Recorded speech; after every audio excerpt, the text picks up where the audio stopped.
এটা হচ্ছে FinGerTec-এর একটি মেশিন যার মডেল হচ্ছে ফেস আইডি 4D। এই মেশিনটাতে আমরা সাধারণত যে প্রবলেমটা ফেস করে থাকি তা হচ্ছে এখানের যে সময় এবং ডেট সেটা অটোমেটিকলি চেঞ্জ হয়ে যাওয়া। এই প্রবলেমটা আমার হয়েছে, আপনাদেরও মাঝে মাঝে হতে পারে। তো এই প্রবলেমটা হলে আপনারা কি করবেন, এই প্রবলেমটা সলভ করার জন্য কি করতে হবে সেটাই আজকের ভিডিওটাতে আমি আপনাদেরকে স্টেপ বাই স্টেপ দেখিয়ে দেব। তো এটার যে প্রথমত এটাকে আসলে আমাদের খুলতে হবে।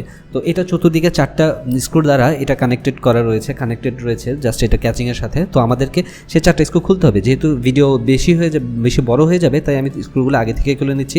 এখন জাস্ট এটা ক্যাচিংটা আমি খুলবো, আপনাদেরকে দেখাবো। এটা ক্যাচিং খোলার সময় অবশ্যই কিন্তু আপনাদের একটু এক্সট্রা সাবধানতা অবলম্বন করতে হবে, কারণ এটার যে ব্যাকপার্ট ক্যাচিং রয়েছে সে ব্যাকপার্ট ক্যাচিংয়ের সাথে একটা স্পিকার কানেক্টেড রয়েছে, যেটা আসলে আপনি জোরাজুরি করলে হয়তো সেটা ছিঁড়ে যেতে পারে। দেখুন এই যে দেখতে পাচ্ছেন এখানে ছোট্ট একটা স্পিকার এটার সাথে কানেক্টেড রয়েছে।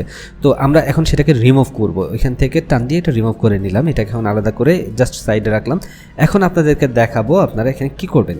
এই যে দেখতে পাচ্ছেন এখানে এই মাদারবোর্ডটাতে ছোট্ট একটা ব্যাটারি, দেখুন খুললেই কিন্তু আপনি দেখতে পাবেন এখানে। এই যে দেখুন আমি দেখাচ্ছি, এই যে এই ব্যাটারিটার কার্যক্ষমতা যখন শেষ হয়ে যায় তখন অ্যাকচুয়ালি মাদারবোর্ডের যে টাইম রয়েছে সেই টাইমটা আসলে সে ঠিকমতো প্রোভাইড করতে পারে না।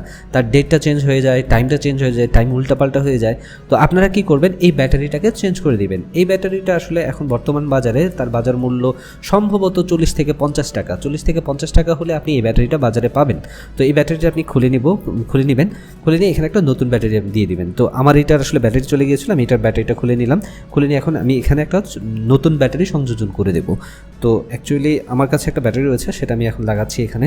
আর এটার একটা জিনিস খেয়াল রাখবেন, এই ব্যাটারি যখন খুলতে যাবেন তখন অবশ্যই এটার উপর একটা গার্ডার থাকে, সেই গার্ডারটাকে কোনোভাবেই করবেন না। আমি জাস্ট ব্যাটারিটা বসাচ্ছি, নতুন ব্যাটারি এটা বসিয়ে দেখুন উপরে একটা ছোট্ট গার্ডার রয়েছে, সেই গার্ডারটাকে আমি টান দিয়ে ব্যাটারির উপর নিয়ে যাব। এই গার্ডারটার সাথে আসলে অত জোরাজোরি করবেন না, নাহলে এটা আসলে বেঁকে গেলে একটু ঝামেলা হতে পারে আপনার জন্য। তো যাক আমি ব্যাটারি গার্ডারটা বসিয়ে দিলাম ঠিক মতো। তো এখন এটাকে আমি আবার আরেকটা কথা আপনাদের বলে রাখি, এটা যে চতুর্দিকে সাইডগুলো দেখতে পাচ্ছেন এই সাইডগুলোতে কিন্তু প্রচুর পরিমাণে ডাস্ট জমে থাকে, ধুলো ময়লা এখানে জমে থাকে।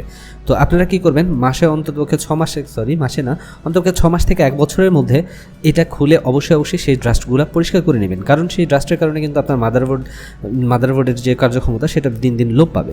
যাক আমি এখন ক্যাচিংটাকে লাগিয়ে দিয়েছি, আবার স্পিকারটাকে কানেক্ট করব। স্পিকারটাকে সেই ইয়েতে কানেক্ট করে নিয়েছি, কানেক্ট করে এটাকে জাস্ট ক্যাচিংটা আবার যে জায়গায় ছিল ঠিক সেভাবে আমি লাগিয়ে দিচ্ছি। দেখুন এটা এভাবে লাগানোর পরে চতুর্দিকে একটু টিপে দিবেন, টিপে একদম বসিয়ে দিবেন যাতে আসলে কোনো ফাঁকফোকর না থাকে। ফাঁকফোকর থাকলে হয়তো ময়লা জমে যেতে পারে। তো আমি এখন নাটগুলোকে আবার কানেক্ট করে দিচ্ছি, জাস্ট স্ক্রুগুলোকে কানেক্ট করে দিচ্ছি। আর ফেস আইডি সম্পর্কে, ফেস যে মেশিন রয়েছে মেশিন সম্পর্কে টুকিটাকি দুটো তথ্য দিতে চাচ্ছি আপনাদের।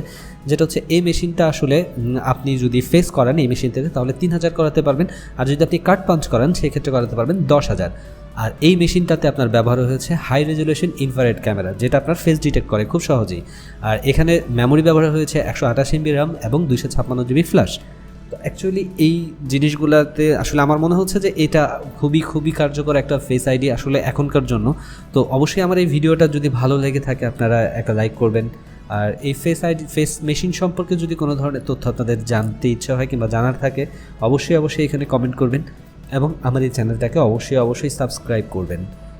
এতক্ষণ ধরে দেখার জন্য আপনাদের সবাইকে অনেক ধন্যবাদ। সুস্থ থাকবেন, ভালো থাকবেন, খোদা।